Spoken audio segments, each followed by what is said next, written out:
is active arcing taking place. You can visibly hear it when you're standing within 6 feet of the panel.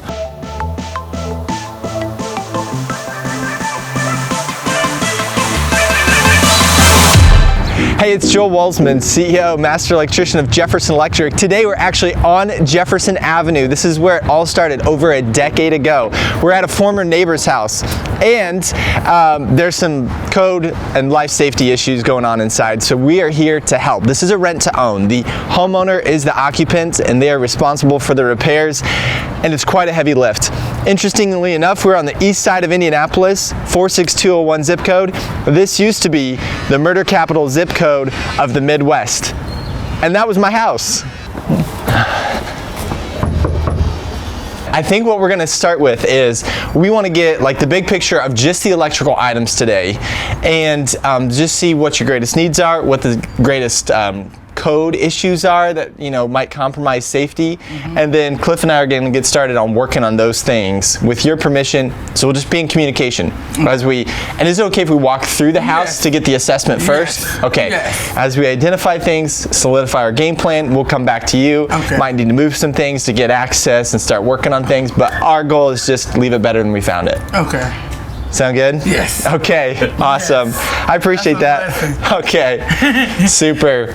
Okay, so we've been through a few rooms of the house, see some safety issues already popping up here, which is what we expected. It's totally fine, but we're gonna head to the basement and get eyes on the brains of the operation. The electrical panel down there, so we know what type of wire we're working with, age of wire, overall condition, and then come back up and start remedying some of these situations.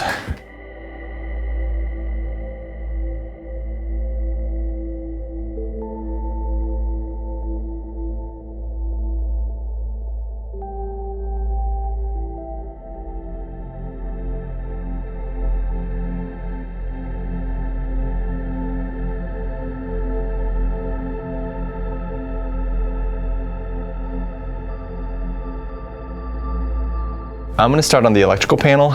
As soon as I notify the homeowner that we're going to be turning all the circuits off at one time or another, if there is a visible issue within 8 feet of the box, we're going to be conscious. I'm going to be conscious in communicating with you that we're just going to make sure there's sufficient wire, because a lot of these are junctioned illegally all over the basement, and so I feel like we got to get this right. We got to get that panel cover on. We got to make sure the connections are sound and just make this safe. That's the single most deadly thing down here, and I think that's an appropriate word. It's not just a code violation. It's deadly. And so if there's something within 8 feet, something I can see, I'm going to communicate with you. We're going to make sure we have enough wire. We might pull new wire, but then if you want to work on these improper, exposed, unprotected junctions, I'll tackle the panel, and we're just going to leave everything that we touch better than we found it. All right, so we communicated with the homeowner. We're turning power off. I'm going to unplug sensitive electronics first.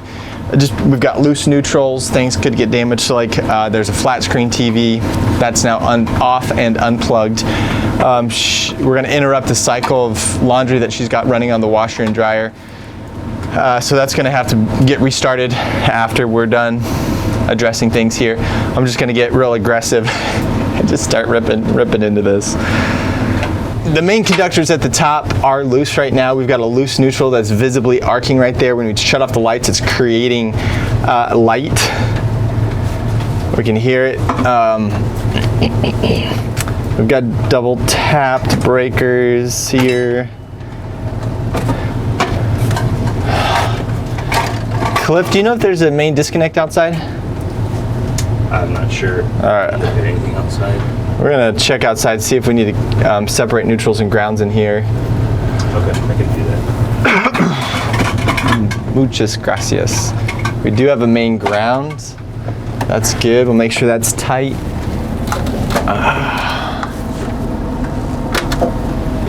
If you want to look for those ground rods while you're out there, just cursory inspection. All right, so I'm going to start shutting off breakers here and getting circuits cleaned up and re-landed, and then at the end we're going to torque everything down, including the mains, and try to eliminate all of this.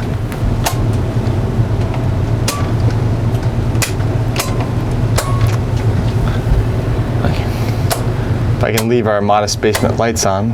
Oh, there's our heat. That'll help the energy bill. All right, I'm gonna leave that one for now. That's our light. Everything's off.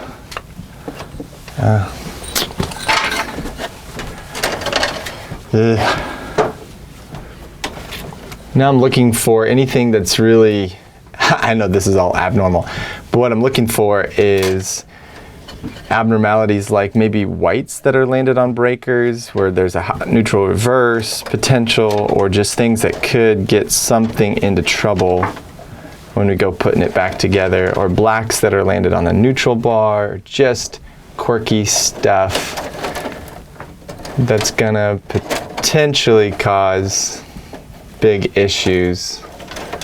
That ground bar is just floating. It's not even attempted. There's that neutral. That is so loose. Whew. Wow.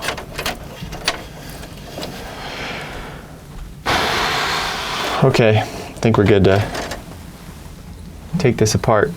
Cliff is checking on the exterior right now for a main disconnecting means and grounding. If there is a main disconnect out there, then we need to separate grounds and neutrals in here. And we might anyways, with the hopes of having a main disconnect, since this panel is not at the point of entry to the building. So we just want to get a big picture of incoming power and grounding for safety, so we can start piecing this together properly. Hey, let me see that non-contact voltage detector, Cliff. Come Next to you. right next to me. Come to think of it, I'm just going to make sure this isn't getting backfed. Backfeeding is not all that common, but heck, should have done this first. Need to be highly. So what I'm looking at is there's still power leaving the panel, and that's for our basement lights. And that circuit could be connected to something that's then feeding back into a conductor that I think is dead because it's disconnected. But effectively, we've got a circuit that is overlapping or connected to something else. That's a good way to get bit. So the first step to getting this corrected is getting it all stripped apart. We're gonna rip it down to the bare necessities here. We're gonna, it's just too hard to work on a panel with this much chaos and clutter. And there are just a whole bunch of splices right here just outside of the panel. So some of this wire we're gonna re-pole. Like there's a splice over there, there's a splice here, but at least maybe we can eliminate one of those. We'll see, we're gonna take it circuit by circuit, get it stripped down and then reconstructed. There's some labeling going on here, and I have to say, I'm eternally grateful that we've got a good electrical panel. Like, there's a little bit of discoloration there on the bus. At this point, that's the least of my worries. I'm gonna pop these breakers out and investigate a little bit further. But like, wow, to have a Square D home line 200 amp main breaker panel in here, I gotta gain a little perspective. That's phenomenal. All right, one at a time, starting at the back. That's the way to get yourself a little bit more organized, is address the wires coming in at the top and the back first, and then work your way physically towards the front of the panel, because these conductors will be the least accessible. I don't even haven't stopped to consider. So we've got a breaker. Wow, look at that. This breaker's been field dressed. Breaker panel mismatch. Ooh, interesting. Never seen a Siemens like that. That actually fits. I can't see any evidence of it getting all busted up. That's just a QP. That's weird. All right, so we're gonna pull out the incompatible Siemens breaker and stick to compatible breakers. We've got, shoot, dishwasher, something else. All right, before we start landing circuits,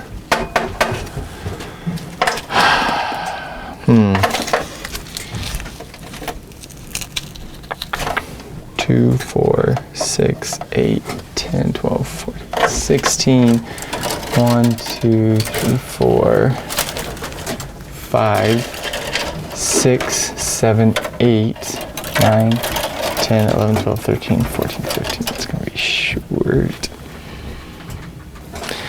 A very moist environment down here. You can feel it in your respiratory system. There's water, standing water on the floor, and you can see it in the bottom of this electrical panel as developing rust. I think we're just gonna, everything we attempt is gonna be a little bit harder than usual.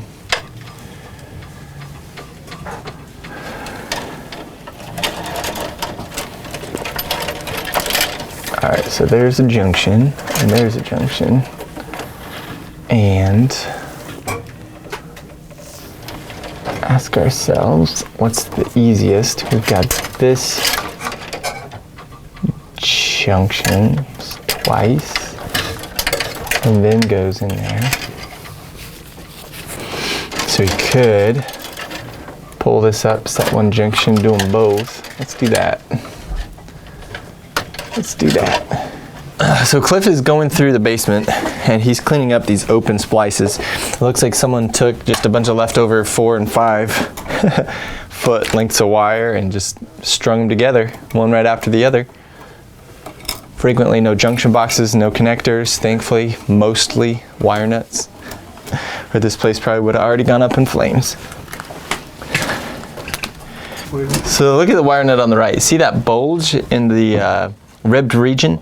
That's stress from being crammed onto a really large connection.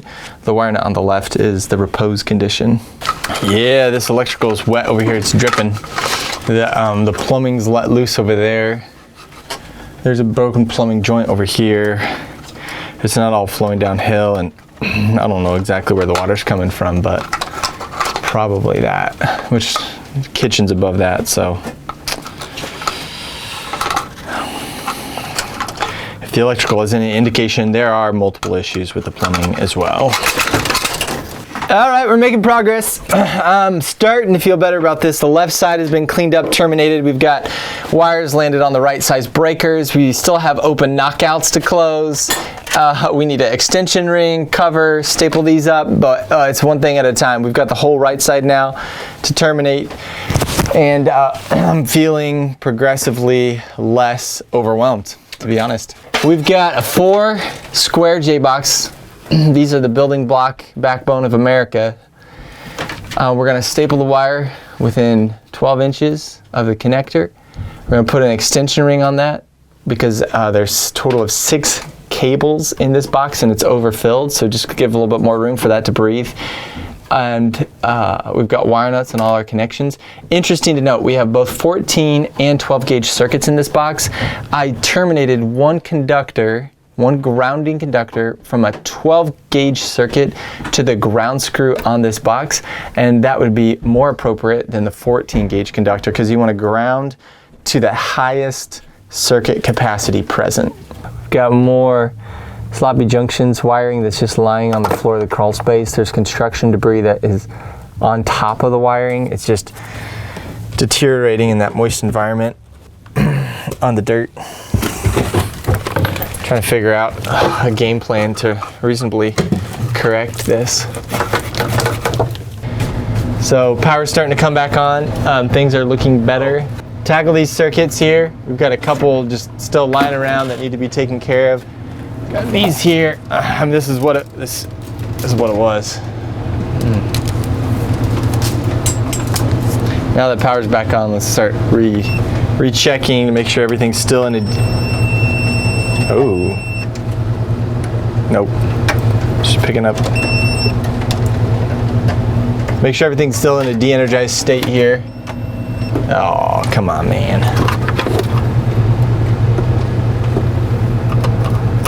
Nope. All right. Okay, those are safe to work on.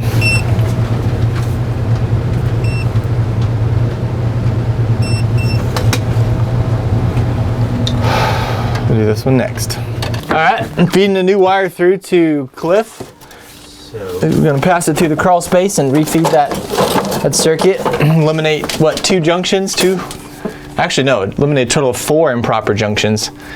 I'm just gonna leave it there, Cliff, until you determine you've got enough. I'm working on this other circuit. We're gonna have to investigate that. Some big old yuck. And it's just not right. Oh, the ground is completely severed. So is the neutral. can you hold that for me? Oh my goodness, look at that. Hold on. There's just, it's gone. That's it. Wow. The bread was barely hanging on. The black is, it's gonna be toast and like, there it is. Shoo.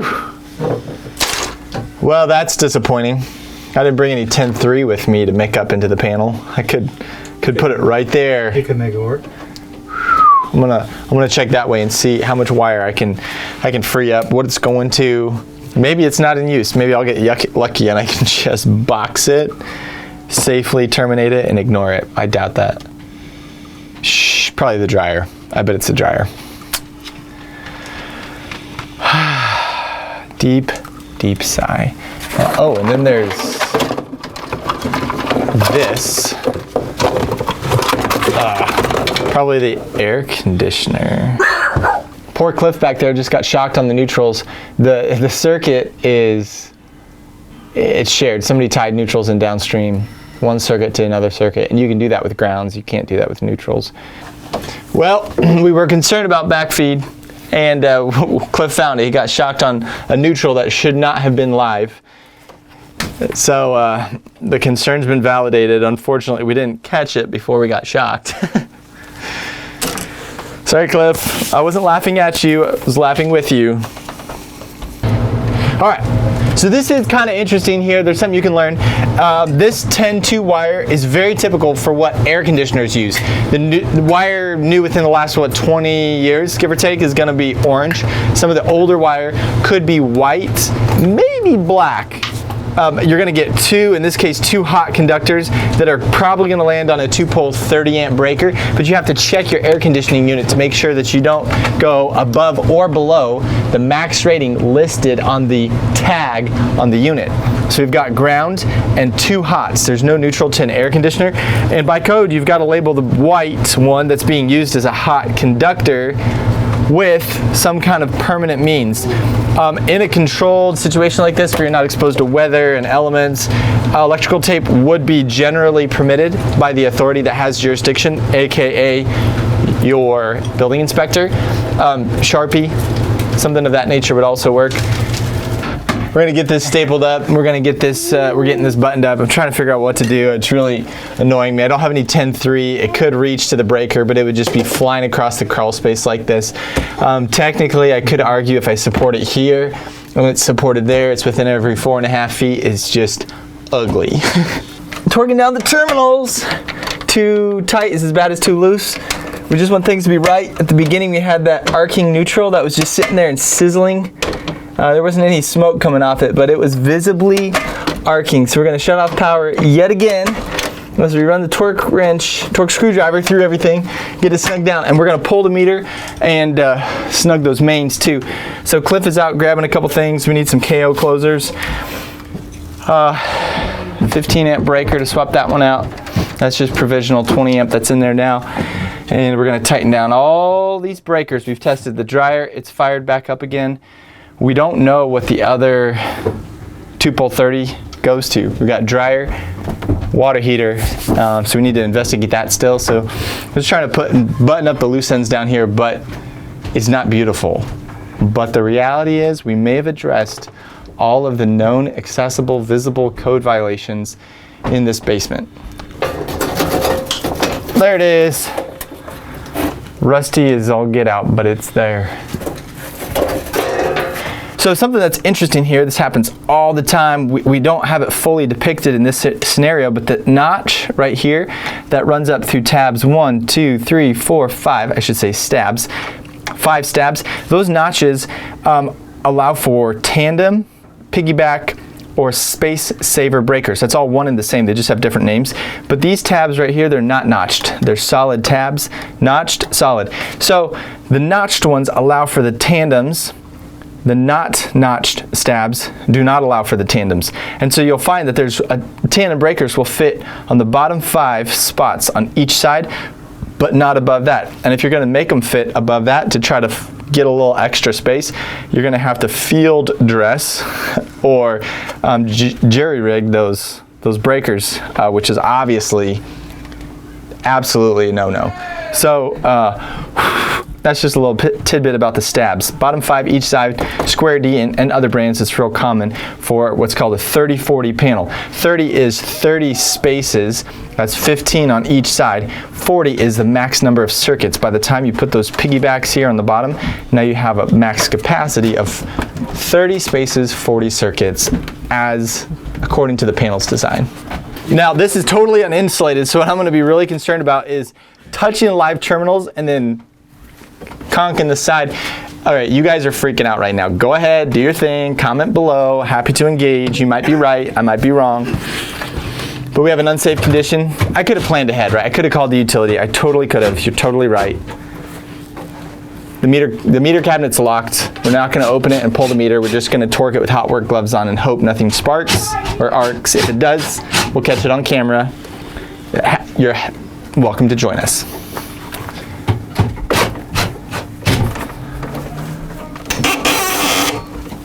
It's pretty tight. It hasn't. Oh, it's there. I just didn't feel it. This one acts a little bit differently than mine. All right, I'm going to loosen it up because I'm going to do the tighten, wiggle, tighten method, or tighten, loosen, tighten. So I got it loosed up again. What I'm doing is I'm just allowing those fibers on that main service conductor to seat well in the lug. That's all I'm allowing them to do. All right. It's there. Man, it's so subtle, it's hard to feel when you're cranking it down. All right, let's do it again. Woo! Man, there's nothing, no resistance on that. Nothing.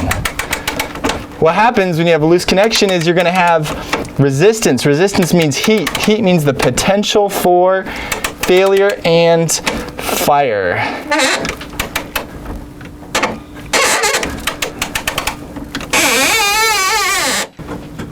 All right, don't have to be as careful about this neutral. It's not going to arc to the cabinet. Neutral is common with the cabinet. Whoa, that was crazy. All right, now I agree with you guys. Silly, silly. Math man, I apologize to you. You expected more from me than this. You did, I know you did.